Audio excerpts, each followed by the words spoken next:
introduce to you about the UN Mappers or the United Nations Global Service Center. So yeah, we are part of the UN system, and we have um, we have offices in Brindisi as well as in Valencia, and yeah, we supply services to the UN system. And yeah, one of the program in UNGC is the UN Maps. So yeah, through UN Maps, we harness the power of open geospatial data to support UN peace building as well as humanitarian efforts.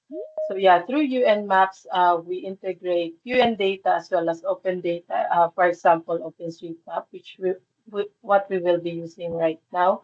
And then we also use technology, a blend of technology, open source, commercial, and hybrid infrastructure.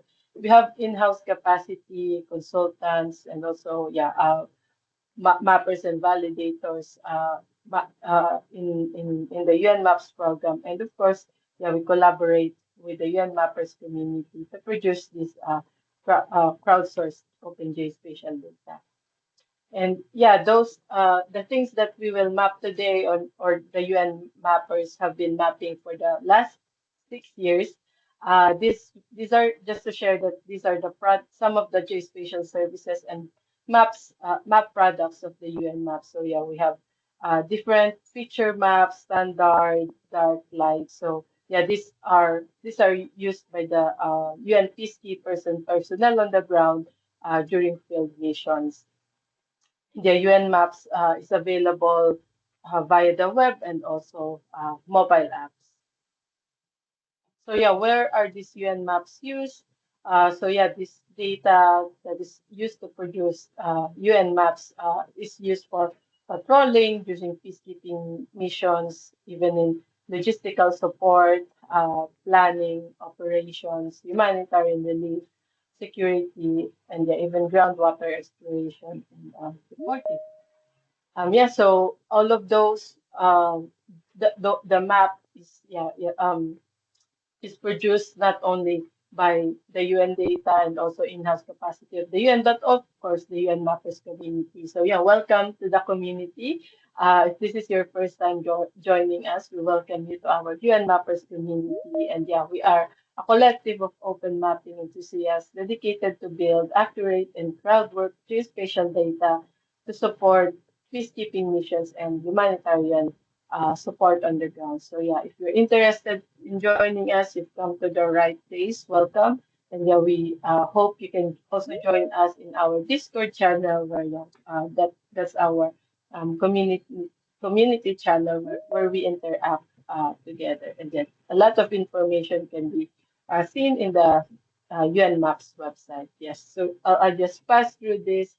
So yeah, UN Mappers comes in variety or diverse set of people, the JS community, local OpenStreetMap communities, even our uniformed personnel, trainers and trainers. We have lots of collaboration with the academia and yeah, some youth mappers chapters as well. And yeah, of course, our remote volunteers. So yeah, how do UN mappers contribute to UN maps?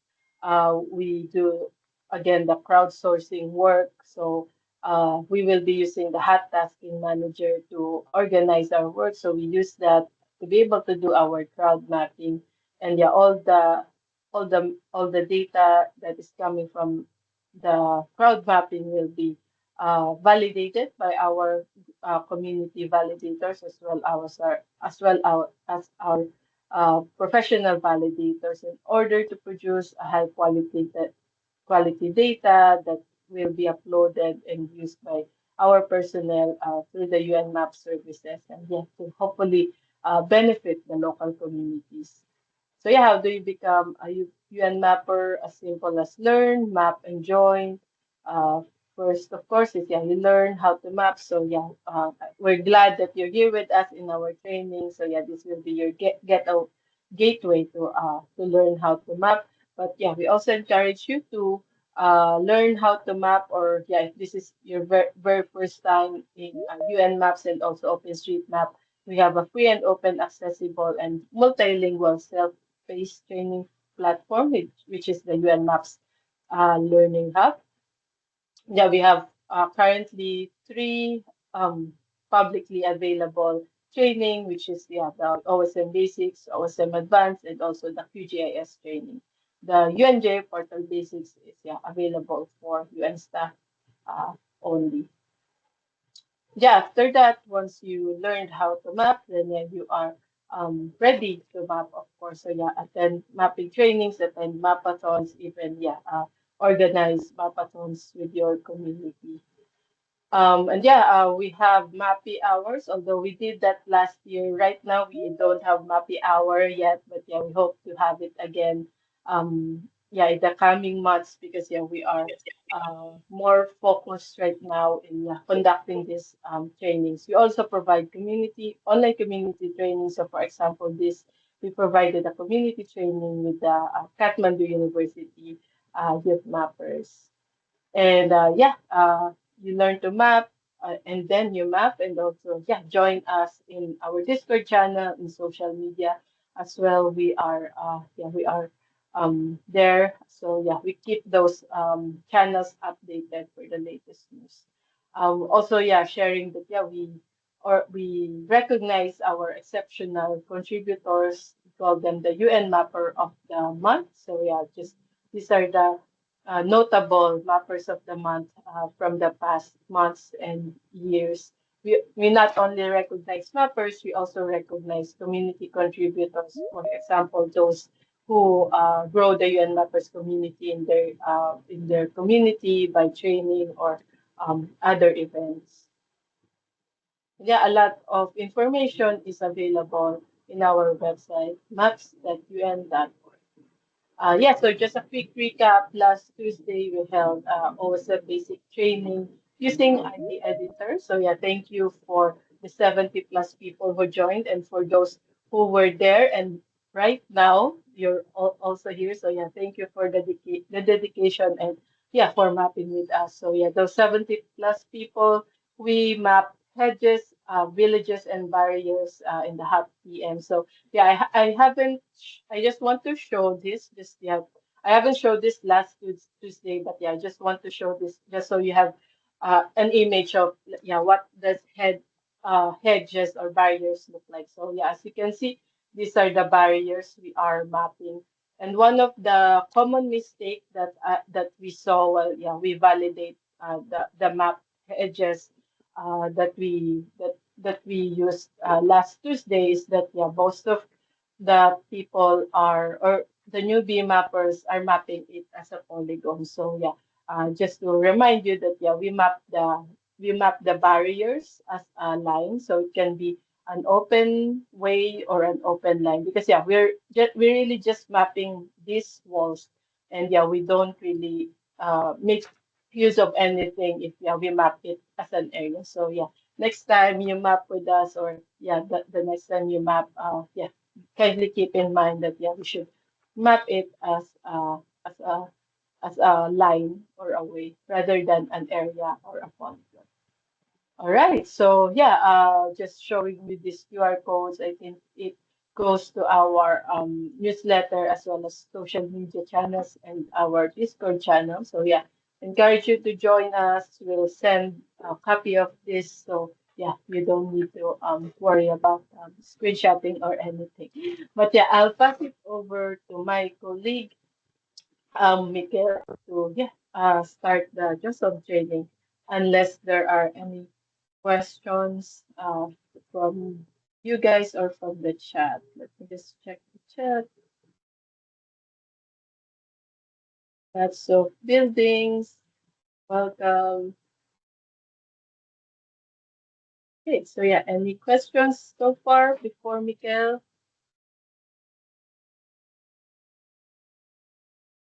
Right, so if you have questions later, you can always use the chat. So I'll pass it over to Miguel. Over to you. Thank you, Arnalyn. I have a question actually for the participants. How many of you already downloaded the JOSM? If you can raise your hands. Okay, so 1, 2, 3, 4. I should have asked probably the other the other question around, like who didn't download JOSM yet. Okay, so some people yes, others no. So I will show. We'll start by showing how to download the software. Just a little bit of introduction. So today we are going to see JOSM, which is a editor for OpenStreetMap. It's a desktop-based software written in Java. That's why like Java OSM is JOSM. And this I consider it like a kind of a more advanced tool with respect to the ID editor, that is the online in-browser editor of OpenStreetMap. So I saw before there was Hannah that is completely new to OSM. So just for you, I would recommend that you can check our recording for the previous training session that we had on ID editor, and that one is like the best way I think for beginners to start their path in OSM editing. But you shouldn't have any problem also to follow us today. So let me share my screen. Hopefully you can see it.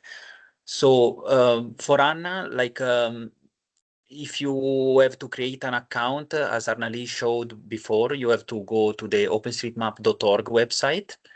And here at the top right, you will have a sign up button. So you can sign up with your mail, username, and you will be ready to edit on OSM. While I assume everybody else already has the OpenStreetMap account, but some of you don't have uh,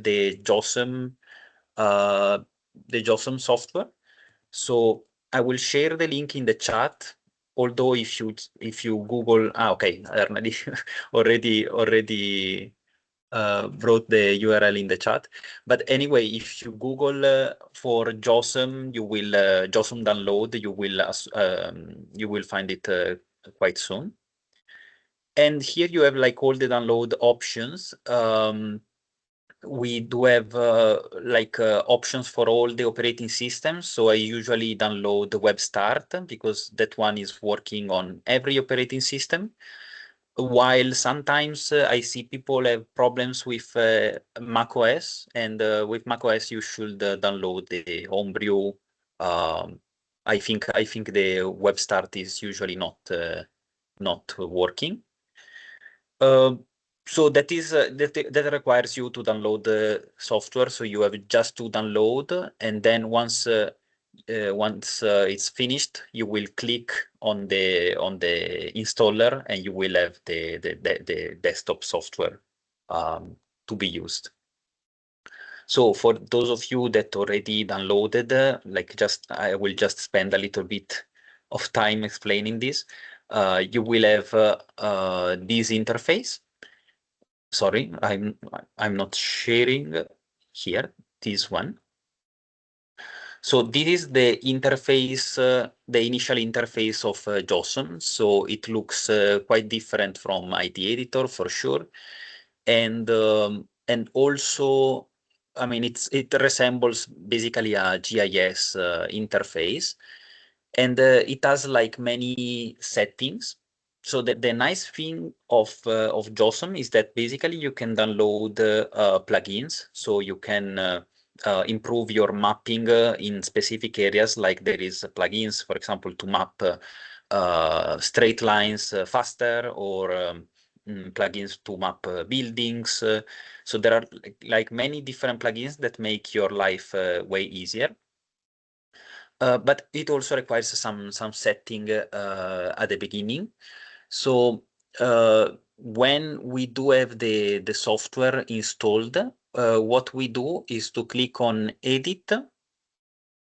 Here is the second option at the top, and then we click Preferences.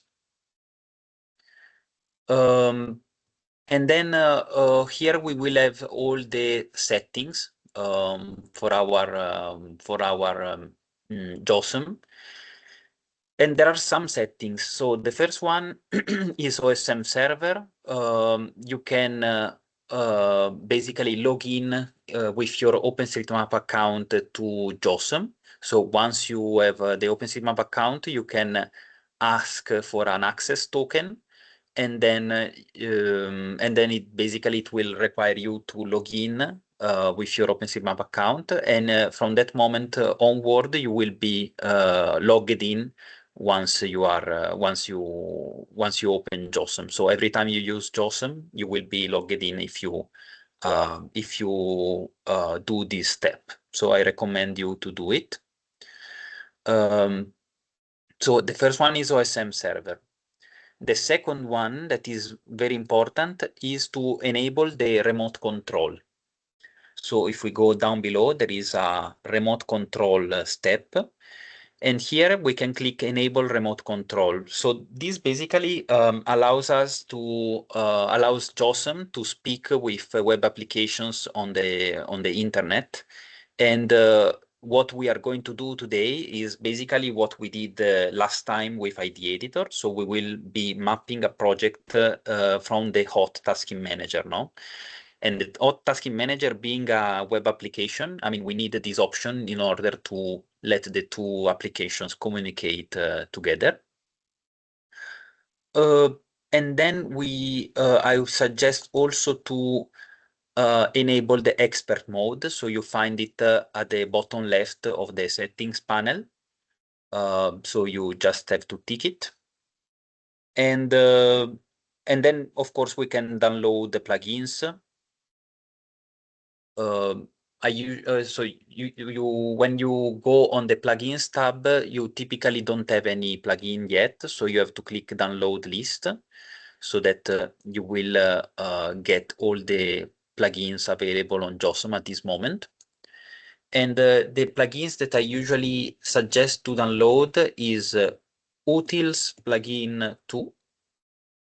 Maybe I can type those in the chat. So Utils plugin 2 is basically adding some, let's say, some improvements to the interface, especially in the tools that you can use. So it's just making the life easier. Then I usually suggest, we can see together, buildings tools. This one is to map buildings very quickly. I will put it in the chat as well. Then we can see together maybe fast draw. Fast draw allows you to map lines basically by dragging the mouse over the map. So also this one. And I think that's it for the moment. There are others, like, for example, open data, that are useful in case you want to upload different geospatial data formats within the JOSM session. So you can overlay layers on top of it, and those layers can help you map if you are using different layers. I mean, those layers are not to be imported into OSM because there are all the rules about regulated imports, but in general, it's something useful in case you need an additional layer. And that's pretty much it. So this is like the settings part. I would like just maybe to wait a little bit in case anybody is following with me. If you didn't have the JOSM, maybe you are spending some time downloading the software. So let me know if you are you reached up to this point, or if you have any questions, or you want me to go again through these points. So everyone is fine.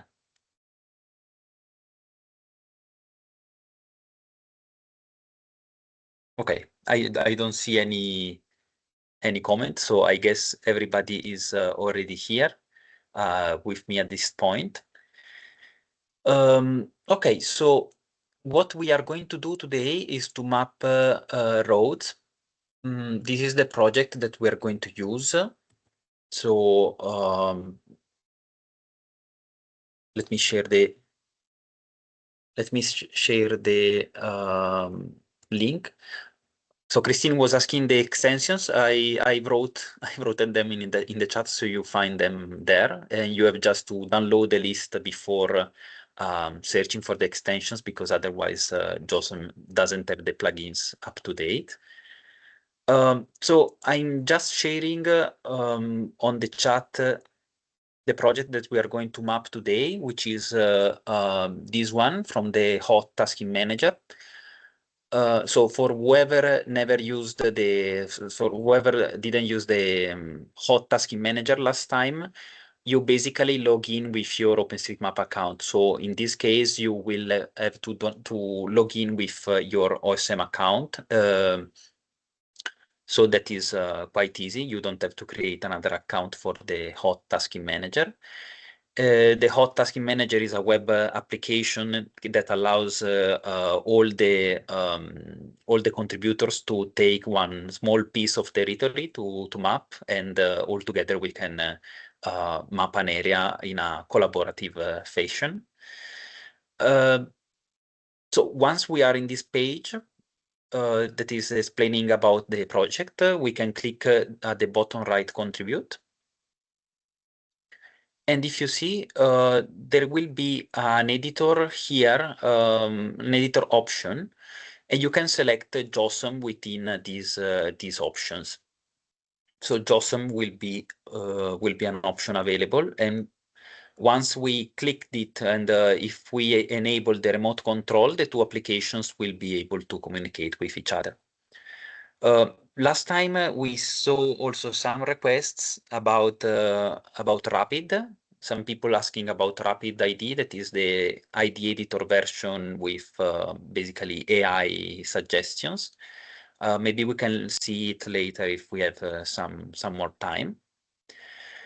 And that's it. So I will select one square of those.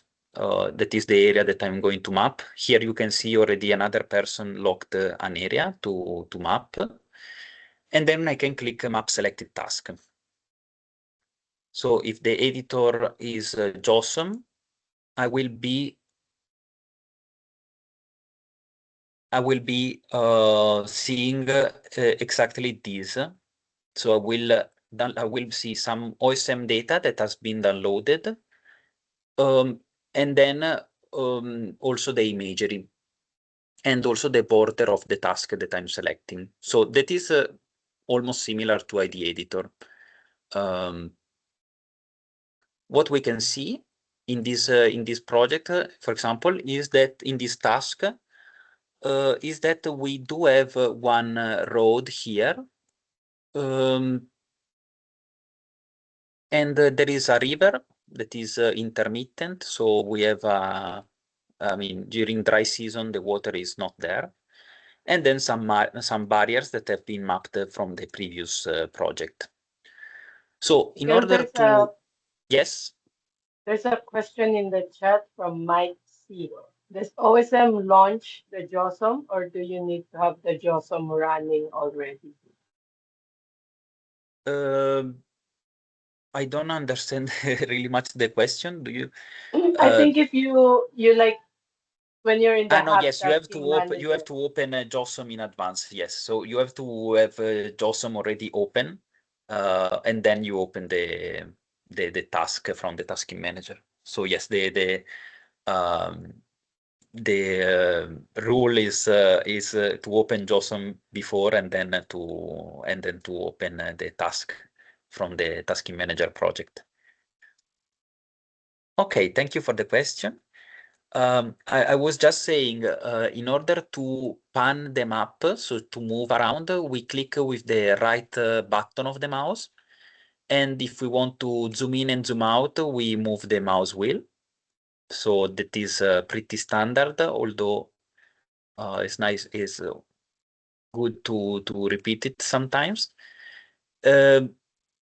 And in a JOSM, it will be similar, but also a bit different from ID editor. So with the cursor, I am, let's say, when we start to map in a project, we are in selection mode. So in JOSM, we have like different modalities in which we could be. For example, now we are in selection mode and we can click on the objects and select them. So if I click, for example, on this river, and then I press the left button and I click on the feature, and then I drag the mouse, I can move the river. So all the geometry will be moved. Even if you see it's very, very long, I will be moving everything. So I should be careful when I move those things, because I can make a huge mess. So if I want to remove an action that I did, for example, I moved this river not in the right position, I will press Ctrl Z, and I'm coming back to the previous situation. So this is to move objects. If I zoom in and I want to move only one small node, what I will do is to click on the node, and then I can place it where I want. So that is the same, but only with the single node. And you see, here I can see a road that is like a very small trace. I can see it only because it was already mapped, because as a matter of fact, there are no many roads in this task. But one thing that we can do is to modify the geometry of this road. So we can see the road is going until this place. So I can move the node, let's say the final node, where the road finishes. And you see, if I zoom in a segment, I will see this small yellow cross. So if I click the yellow cross, I can create nodes on this way. And you see, I'm modifying the geometry of the road. So I'm adding more nodes, and this can help us to create a more accurate geometry. If I want to delete a node, so I would just want to remove this node, I can select it, and then I press delete or cancel, and it will disappear. So this is very easy. Now let's put the situation in which I want to remove more nodes, so not only one, but more than one. I will select both of them. So to select two objects, I click the left button in selection mode, and then I drag this box, and whatever falls within the box will be deleted. So in this case, we selected two nodes. If I press delete, those two nodes will disappear.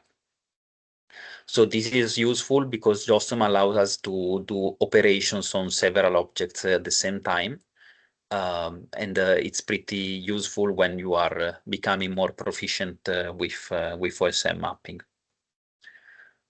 Okay, so here the road is a little bit disappearing because you see in the desertic area, the sand is covering the different traces, and the traces of the roads sometimes they are created only because people pass on top of them. I can see here there is like a small settlement. I don't know if it is still used, because you see there is like a burnt ground. So apparently this village is not inhabited at this moment, and here also on the top. But we can suppose this road was bringing somewhat to the village. Indeed, I can see another trace passing through here and finishing here. And while below, I can see the road is going this direction. So one comment that already Arnali did in the previous session is that we should only map whatever we have in the task. We also should focus only on the feature that the project is asking for. So in this case, we are mapping roads, and I will stick to map roads. So as I don't want to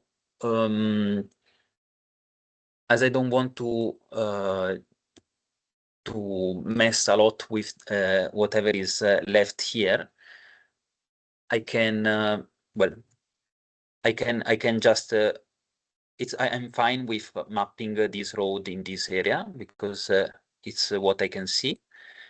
And I don't see anything else because here is like all flooded and all a bit messy. So I can just submit this first task. Maybe I can take the other one. Yeah, I can take maybe either this one to the left. Okay, I will see. Anyway, this is just the example on moving nodes and moving ways. So that is very simple. And to upload the changes in OSM, we do exactly as we were doing in ID Editor. So there is a upload button, in this case, this arrow pointing up. And you see, the first thing that JOSM says when I try to submit the chain set is that the barriers and the highway are crossing in one point.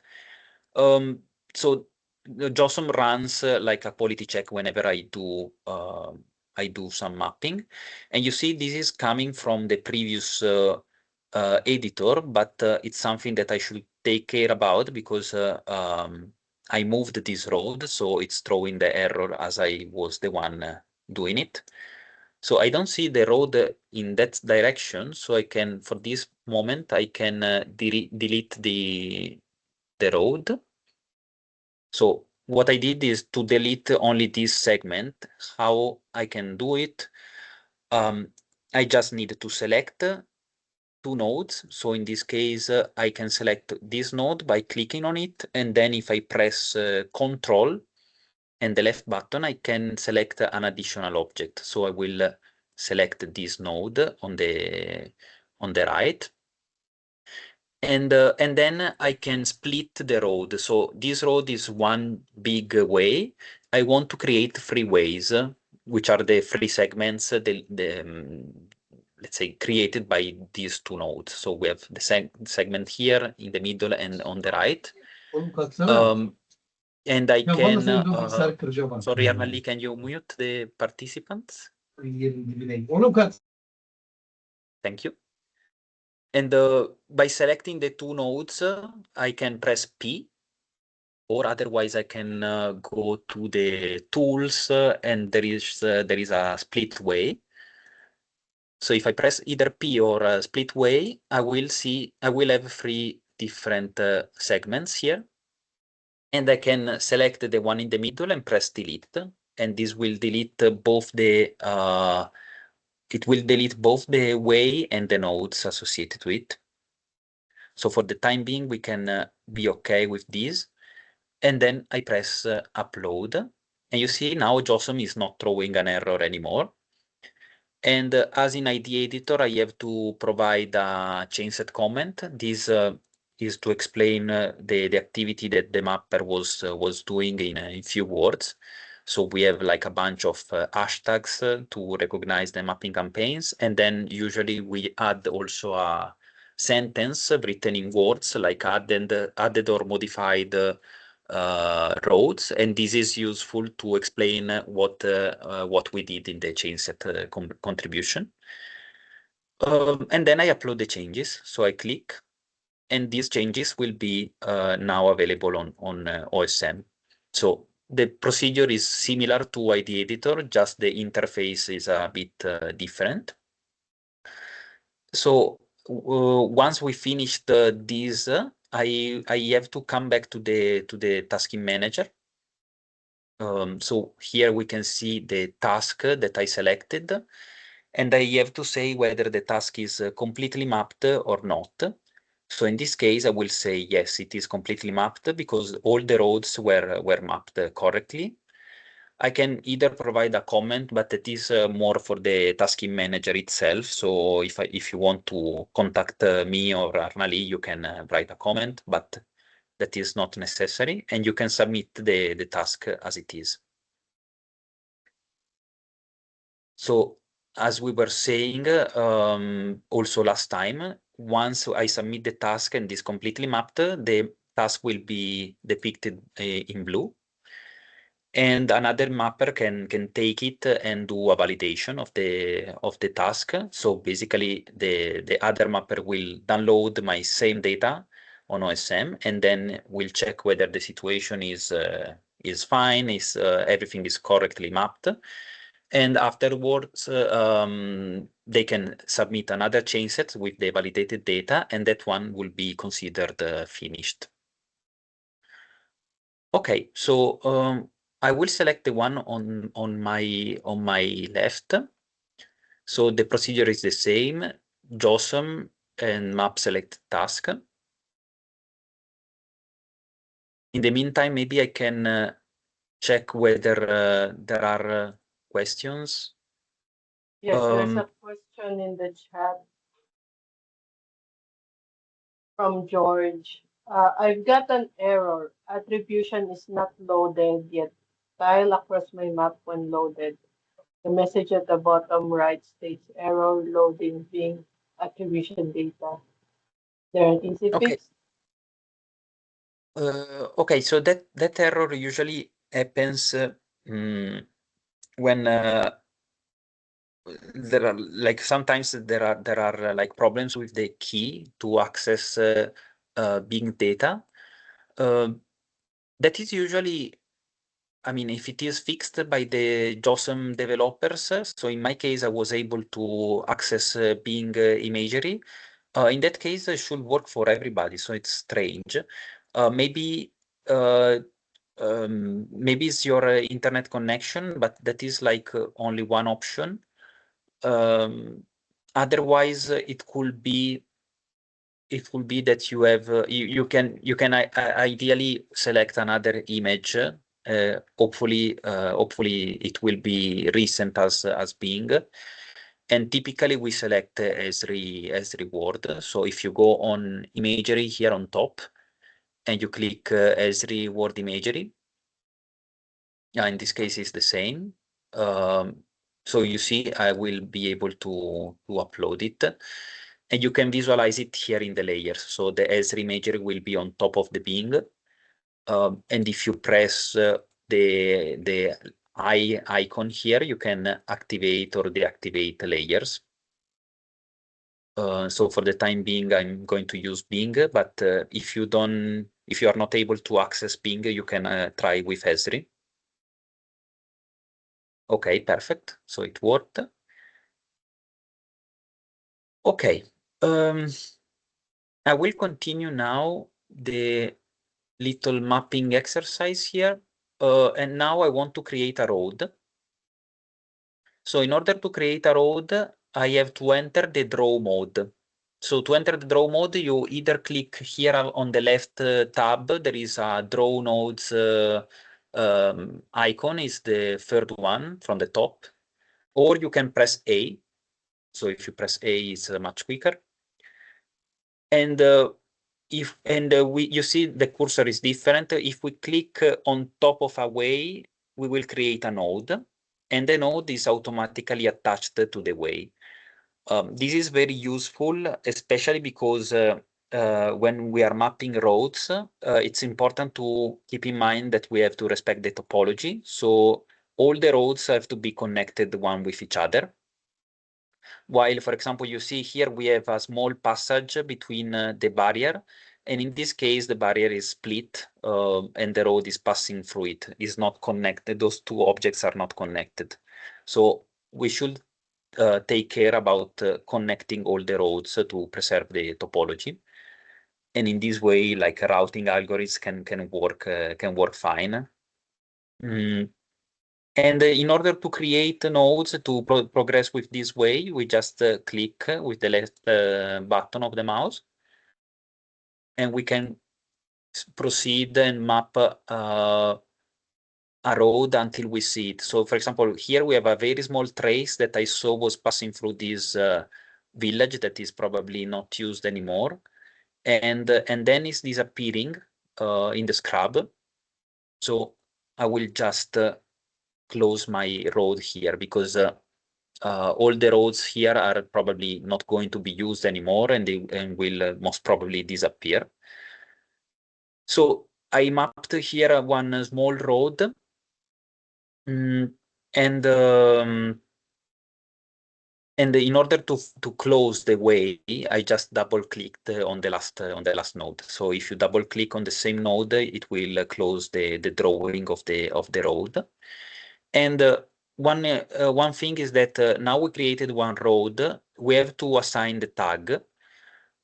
So in ID editor, we added the presets. So we have to specify what the road stands for, because now it's only a blank geometry.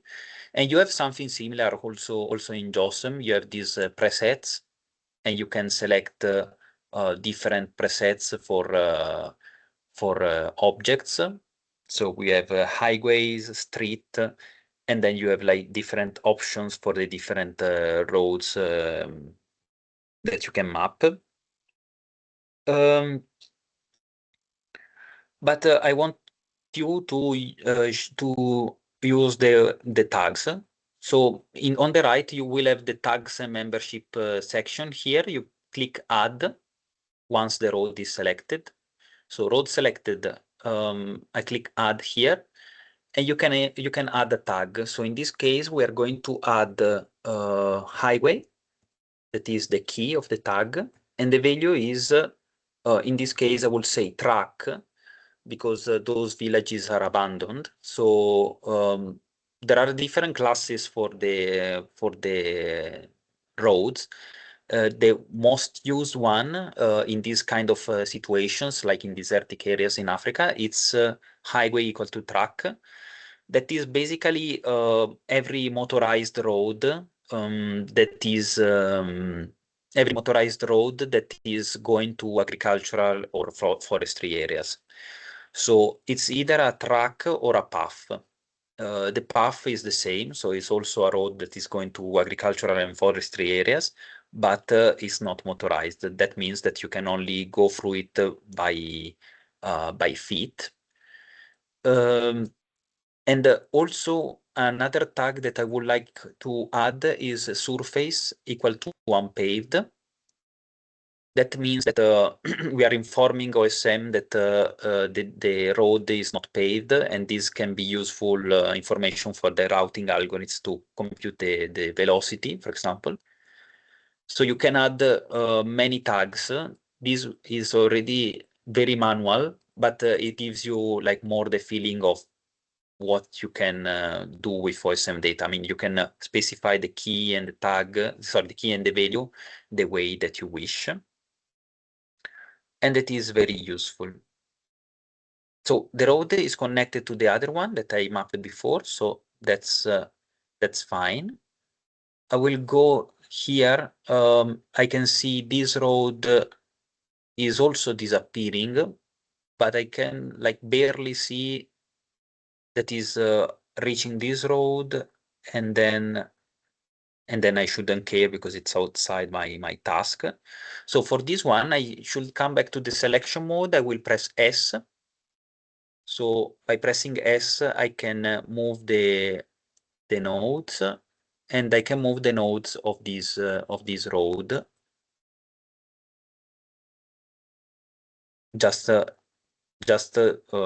I'm moving the nodes where I can actually see a road existing.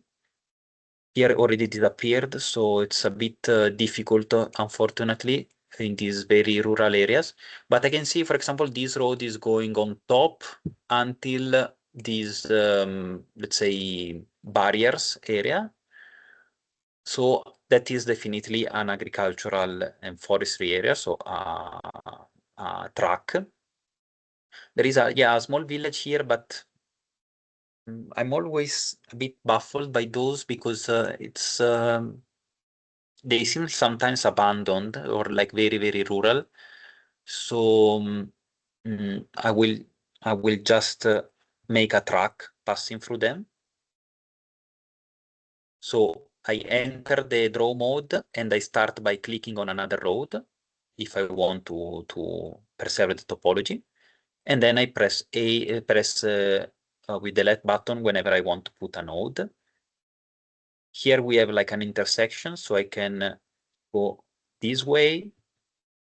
If I want to finish a road, another thing that I can do is to enter the selection mode. So I press S and it will stop drawing. And you see, like if I'm not putting any tag, the road will be gray because it doesn't have any tag assigned. And I can do it. So I can put surface equal to unpaved and highway equal to track. And then I can continue. When I'm passing through other objects, like for example, this is a land use residential. So this means that this is a residential area. I shouldn't connect the two objects together. I mean, it's not good practice because I usually love to keep features separated. So I usually connect the roads with roads, but I'm not connecting roads with land cover or buildings. So those are features to be kept separated in some way. In OSM, we don't have the layers concept as in traditional GIS, so everything is a unique layer basically. And so we have to click outside of the building, so I'm of the polygon. So I'm just skipping. I mean, with the map, with the road, I'm just going on top of the polygon, but I'm not connecting the nodes. And then I can go on until I can see the road. This road is going really towards the north. And I can finish it just a little bit outside my area. And in this case, I can also apply highway equal to track and surface equal to unpaved. So I mapped the roads here. Here there are like, I can see very few lines that could have been roads in the past. And I can see also these unused villages, but those are not, are clearly abandoned. So I won't map them because they will, ideally they will disappear in the near future.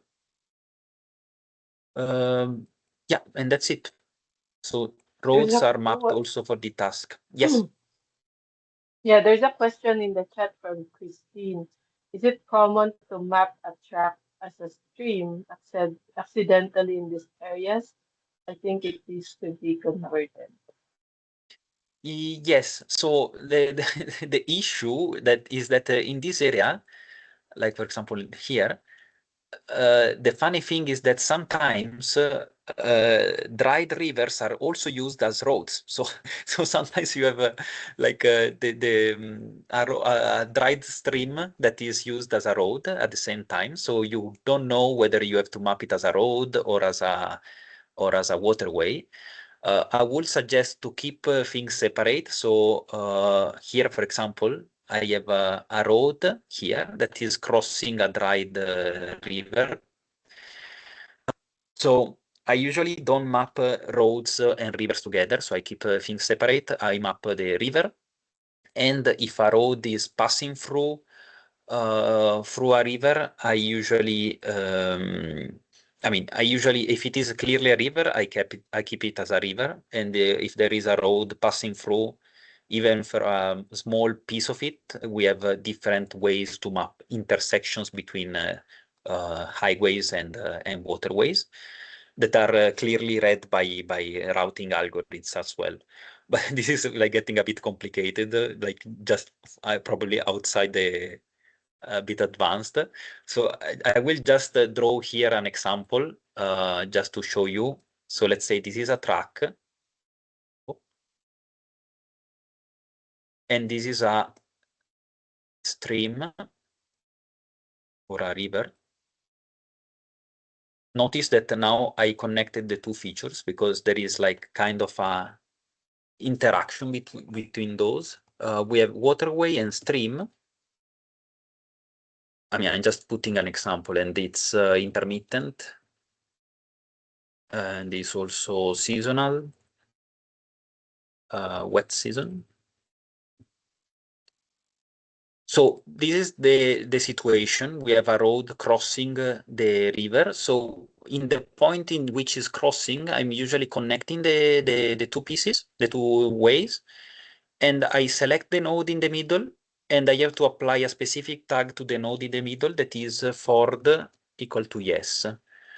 So forts are generally when the road is passable on top of water. So in this case, we don't have any bridge or any tunnel that is separating the two features, but we have a clear intersection. And in the intersection node, I have to put Ford equal to yes. So this is informing the routing algorithms that you can go through this road when there is like low water. And this could be a way to map the situation. If I want to be even more precise, I can even remove this. I can take the full length of the segment of the road that is trespassing the water, and I can put Ford equal to yes to the whole segment. So in this case, I'm doing like kind of a micro mapping. So I'm just putting the Ford all over the segment, but in this case they are not connected. I think they shouldn't be, but I don't know if JOSM throws an error or not. But this is like a viable way to map this feature. The same if there was a bridge or a tunnel. If there was a bridge or a tunnel, I mean, those are not present in this area, so don't worry. Like in this area, they are all forts, and you can map them as a nodes. But if it was a tunnel, for example, or a bridge, so in this case, a bridge, let's say, I should map it as bridge equal to yes. And also I should add layer equal to 1, just to say that is passing on top of the river. I think it's layer equal to 1. See if there is a preset.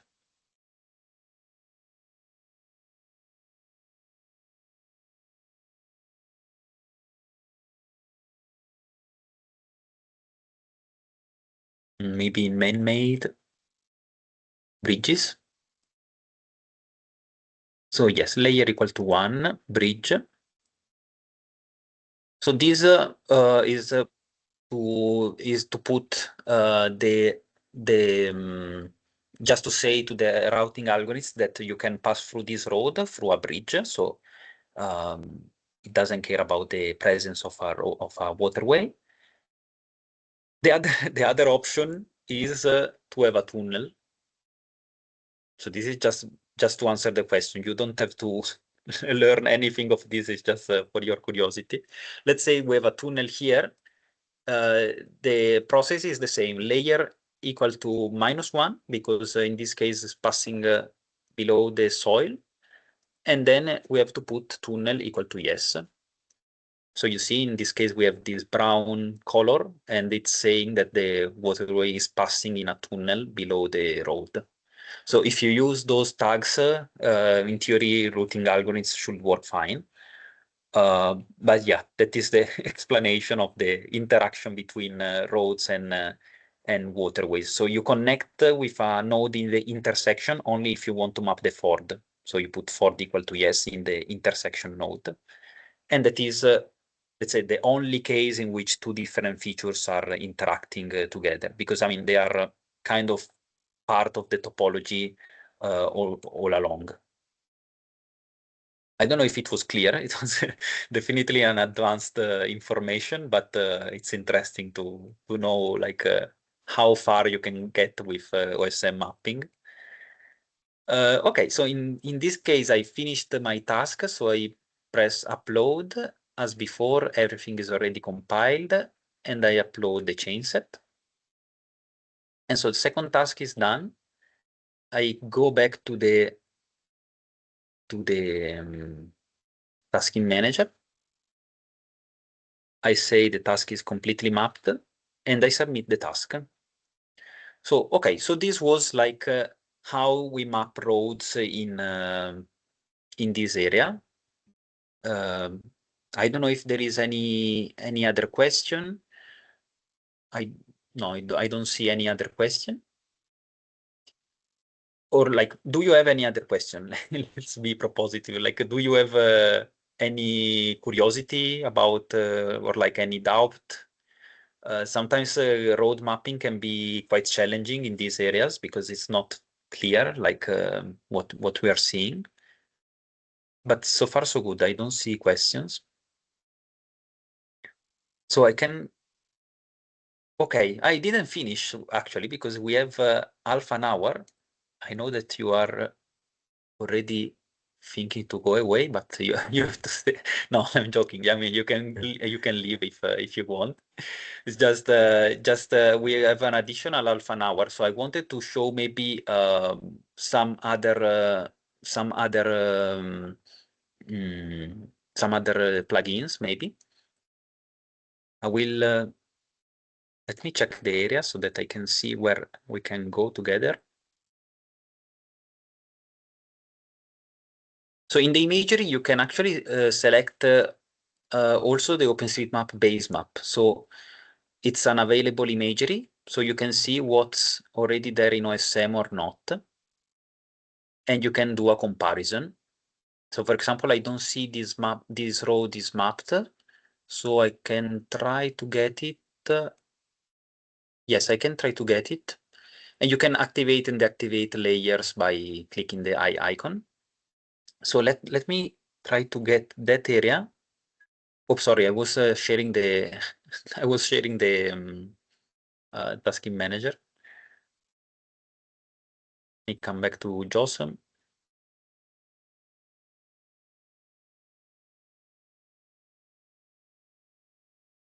So basically, yes, what I was saying is that in the imagery tab, you can select also OpenStreetMap as a layer. And there are other images actually. You can let me show you. You can go to imagery preferences here in the tab. And actually, you see, you can select many web mapping and tile mapping services from here. So those are provided by the community. And you have like a whole bunch of imagery, either like drone imagery from your local municipality or national cartographic data sets. You can have also topography. So if you are mapping waterways, that will be very interesting. So the way you do it, you can search for Open Topomap. You click it and then you press activate so that you move it down below in the available options for the imagery. That is not requested for now, but it's just to show you that you can activate other layers. And open Topomap, if I select it, yes, we will see a different map. And this map is showing the topography of the territory. So we can see the height, the isolines of like, this is like a very flat area. I mean, in Somalia is very flat. But you can see here, for example, we have a small hill at 500 meters, and then down below is going to be lower than that. And so this could be useful to understand the flow of the water, for example, if we are mapping waterways. But back to this task, I wanted to show you the fast draw plugin. So fast draw is Shift F to enter the fast draw mode, Shift F. And what I have to do is just to click. I click, and then I keep the button pressed, the left button pressed, and I can drag my mouse. So you see, in this case, I'm drawing a road. Whoop. I'm drawing a road just by dragging my mouse. And this could be very useful if I have to map big areas. Then I can release the left button. I move far away, and I can reposition myself, let's say. I click again the left button and I drag it where I want the geometry to be drawn. So I see this road is crossing the task in this way and going this way, like this. So this allows us to create a very easy road. I press enter the first time, and you see the geometry is kind of gets simplified automatically by fast draw. And then I press enter a second time, and the road gets created on OSM, like not on OSM directly, is just created on the editor. And this is only the geometry, so we'll add the usual tags like highway, track, surface, unpaved. And this is useful if we want to map very long roads. That is very, very useful and easy to do. I cannot see any other road here, so we'll just keep that one. And just to show you, if you go on fast draw mode, so Shift F, if you press Q, you can check the settings of the fast draw. So you can modify also the settings related to the automatic simplification of the geometry. For example, the max nodes count that you want every kilometer. You can also enter key mode like auto simplify or save the geometry as it is. And you can also auto add tags. So in this case, if I want to auto add highway equal to track and surface equal to unpaved, I can write it. So I write highway equal to track space surface equal to unpaved. And then whenever I map one road, you see will be already with the tags applied. So this is useful if I have to map many tracks all together, or like I want to be quicker in my work. So this is a thing. The selection mode, I press S whenever I want to enter the selection mode. So the default is a bounding box selecting everything that I'm taking. But if I press S another time while I am in selection mode, I'm entering like a kind of the Lazzo mode, and I can draw the area that I want to select. And then I press delete to delete my my scribbles. And that's it. So this task was pretty easy. I will just submit it as it is.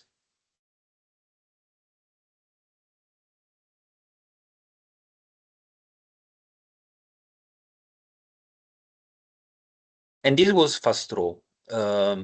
It's pretty useful, especially if you map very big roads that are previously unmapped. Maybe now I can go to more towards the village here.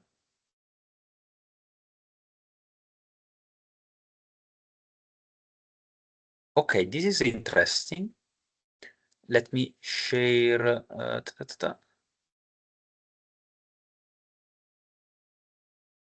Mhm. Okay, I share here my screen. Okay, here we see different colors. Yes, one thing is that probably you don't have my same colors in your JOSM session, because I like to change colors. I mean, as I map in this desertic area, I usually change the colors because otherwise I cannot see the roads. For example, the tracks typically are not green, but they are brown in JOSM. And this happens because in JOSM you can also change the map style.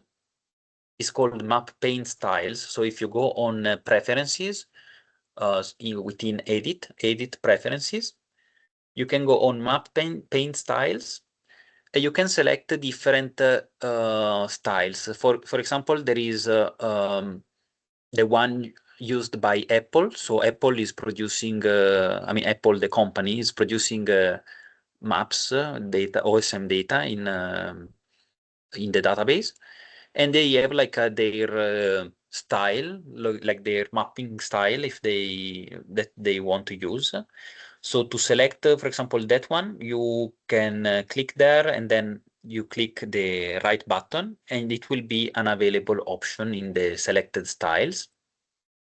So let's select Apple Paint style, for example. There is also ID, by the way. So if you are used to map with ID editor, we can select that style.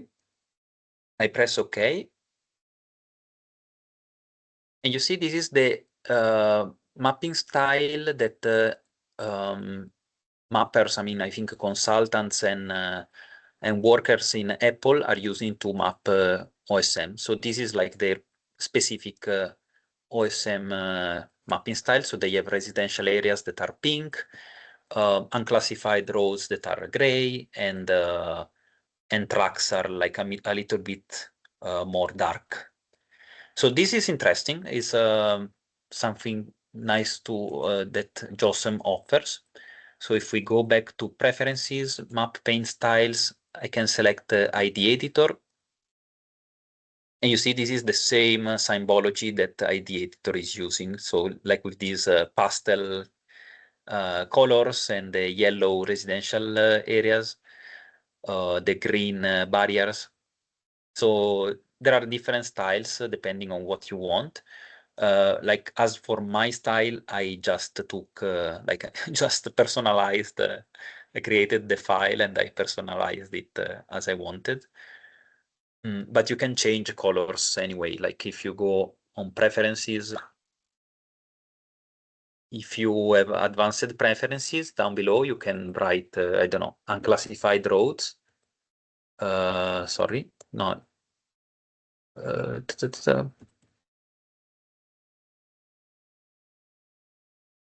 One time you could change from here, so now I don't think it's allowed anymore.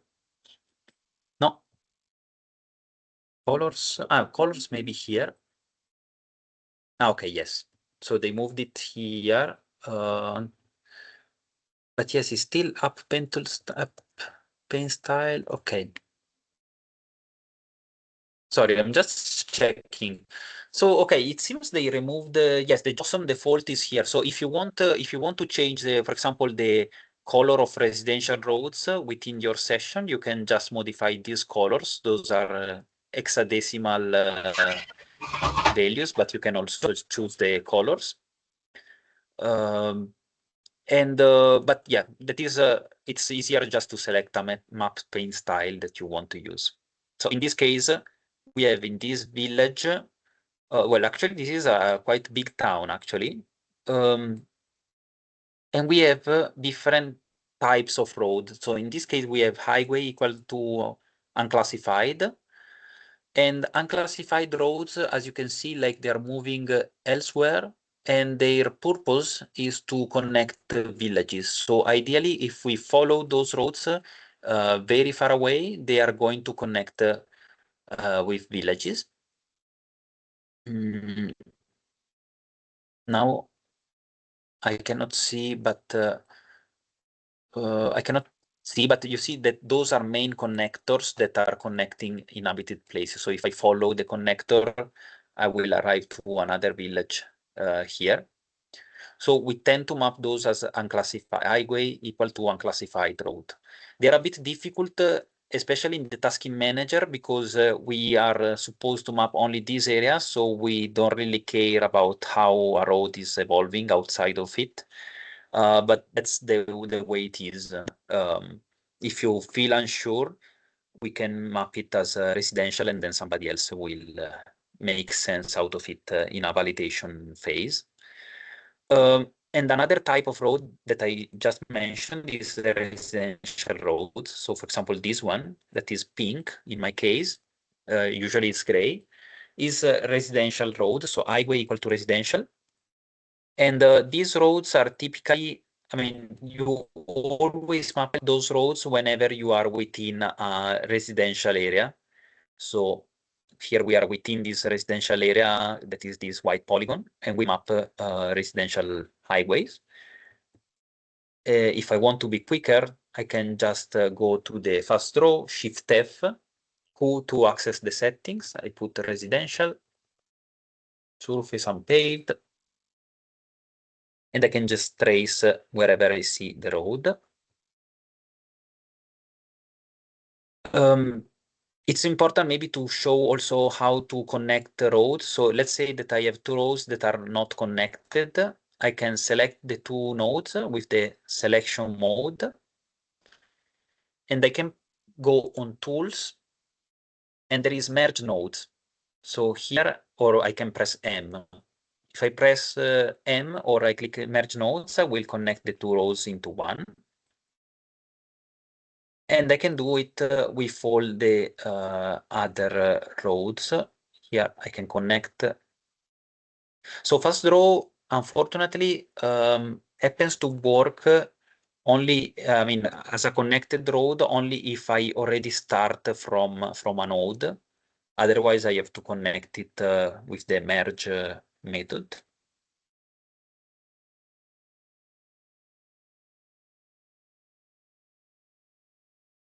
And I can continue mapping here. So once you get the practice, I mean, you will see that JOSM is much faster than IT editor in many things.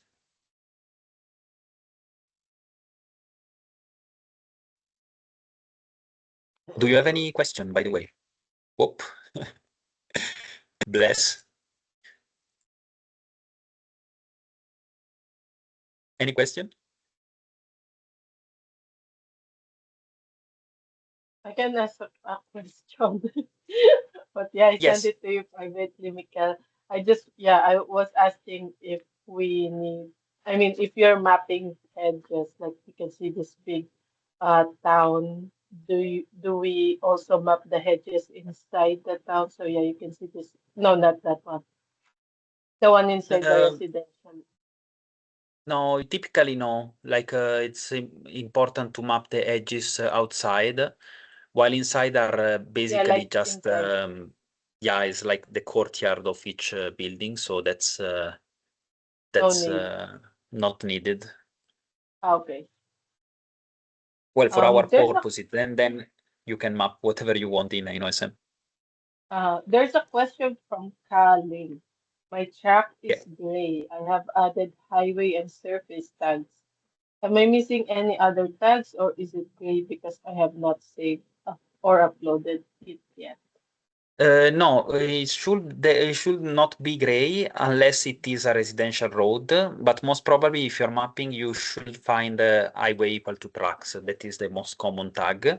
So it means that the road doesn't have a tag yet. So to assign the tag, so let me for example, you see it gray as this one, for example. So if it is gray like this one that I'm showing now, you have to enter the selection mode by clicking S, and then you click on the road and you assign the tag here from the tags and memberships section. You can press highway equal to track and surface equal to unpaved, and it will change color. So it will be brown for you. In my case, it's green. Let me know if this answered your question.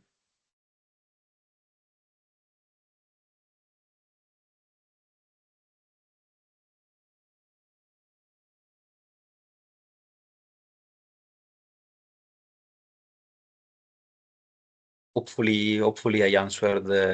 It is clear for you.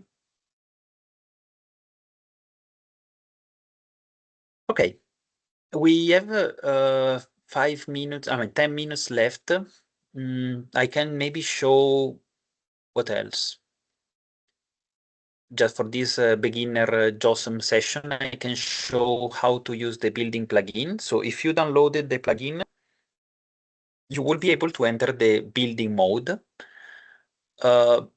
Building mode is a modality that allows you to create building footprints in just 2 clicks. So you just press on if you want to map buildings. I mean, that is not the case for this session, but just to show you, you just click one node on the vertex that you want to map, and then you put you click another time on one edge of the building, and then you can map it in a orthogonal way. So it will be always squared.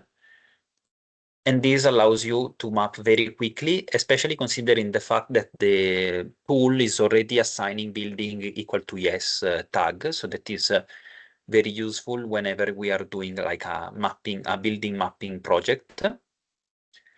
And then there are like even some kind of synergies. If I select one building like this one, and then I press B, I can map buildings that are parallel to that one. So unfortunately, I selected the only one that is probably not parallel to the others. We'll just select this other one instead. I press P, and I can create a building with just one click because I press on one node and it will be, you see, already parallel to the building. And so I can map the parallel buildings quite easily.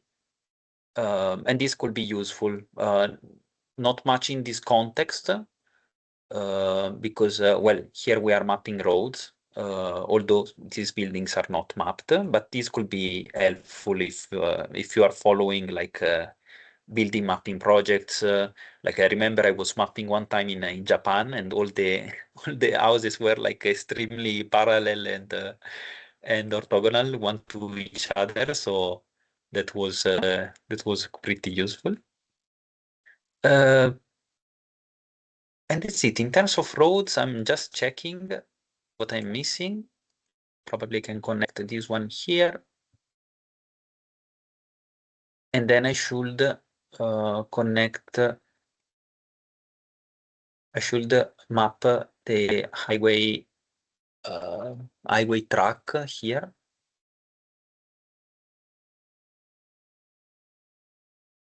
So one interesting thing is that routing algorithms usually they don't take into consideration the direction in which you are tracing one road. So if you trace one road, it is supposed to be bidirectional. So you can go in both direction. But if you want to say that you can go only in one direction, so let's say from north to south in this case, I should put one way equal to yes. I mean, we don't know this information in this area, and for sure I can grant you that you can go in both directions in this particular case. It's just if you're mapping like in some European cities or some US cities with like strict road signals, or like other big cities in Africa as well. And you should put one way equal to yes. And it basically will take into consideration the direction that you trace the road. So you will be able to go through that road only in that direction. But for the time being, we just keep it like it is. I can see a road here. You see, like the road is going from the northwest and then going to the southeast. And this, I can see it popping up here, although we have a small cloud. So in this case, I should map it anyway because I can see it clearly. So supposedly is going this direction, but sometimes we may have the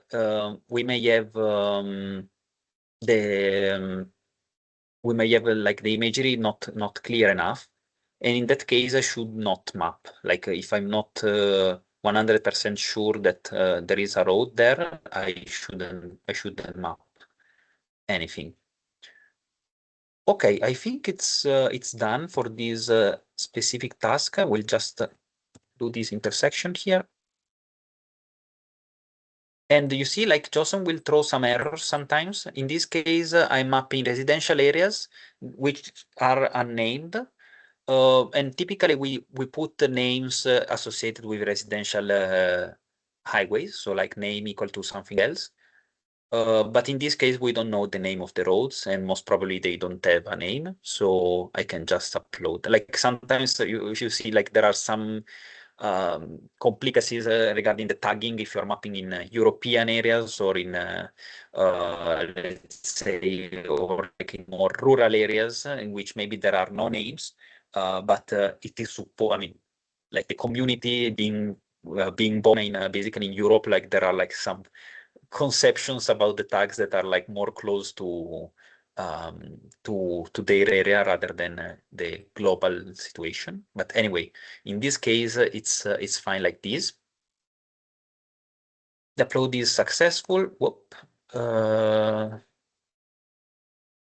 We'll just do once again the completion. And that's it.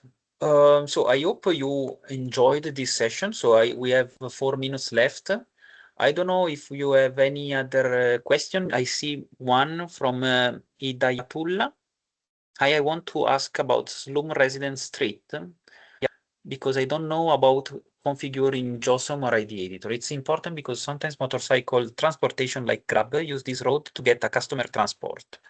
Maybe you can tell about category in street. So Slum Residence Street, I don't know. I cannot recall for a tag. Yeah, I shared the because I think it also depends per country. So yeah, like there are tagging convention of highways per country. Or like in Africa, there is as one. So yeah, Okay. I shared also in the chat. Yeah, the tagging convention for roads in Indonesia. Because yeah, there's a very big OpenStreetMap Indonesia community there that yeah Okay. documents. Okay. Yes, one comment is that as you shared, like there are like some, as I was also speaking about, like there are some ways to map things that are more specific to the areas in which you live in. Like the typical case is road mapping in Europe compared to Africa, for example, in more rural areas.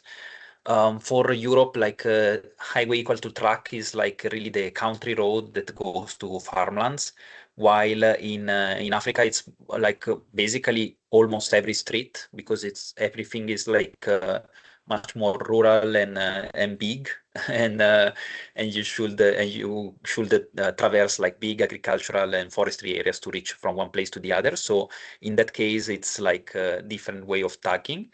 But another thing that I wanted to add is that every tag is collected in these wiki pages that are built by the community. So whenever you have any mapping tag question, you go to wiki openstreetmap.org and you can search for the feature that you want to map. There is like a map features page with all the collection of the approved tags by the community, but also specific pages like the highway one that I shared, in which you can find all the possible values for the highway key tag.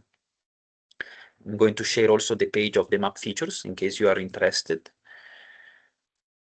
And that's it. So I hope you enjoyed. We will share the recording, both. I don't know, Arnali, if you already shared the previous session recording and slides. Yes, yeah.